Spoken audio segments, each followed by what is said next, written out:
بندر اور مگرمچھ کی کہانی۔ سبز گھاس، میٹھے جامن کے درختوں اور خوبصورت پہاڑوں سے گھری جھیل میں ایک مگرمچھ رہتا تھا۔ بندر اور مگرمچھ ایک دوسرے کے دوست بن گئے۔ مگرمچھ ہر روز بندر کے پاس جاتا، بندر اسے جامن کے درخت کے میٹھے پھل پیش کرتا تھا۔ ایک دن مگرمچھ جامن کا پھل اپنی بیوی کے پاس لے گیا۔ لالچی بیوی مگرمچھ نے پھل کھانے کے بعد اپنے شوہر سے کہا، ذرا سوچو بندر کا دل کتنا میٹھا ہوگا جب وہ یہ جامن روزانہ کھاتا ہوگا۔ چنانچہ مگرمچھ کی بیوی نے اپنے شوہر سے کہا کہ وہ بندر کو ان کے گھر لے آئے۔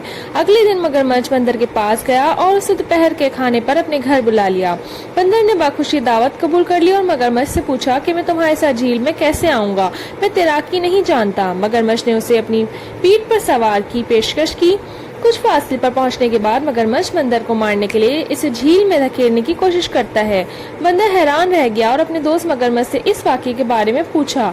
مگرمچھ نے بندر کو رات گئے اپنی بیوی کے ساتھ ہونے والی بات چیت اور اس کا دل رکھنے کی منصوبے کے بارے میں بتایا۔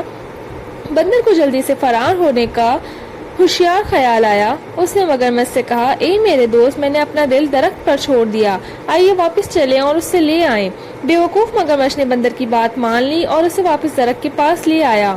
فوراً ہی چالاک بندر درخت پر چڑھ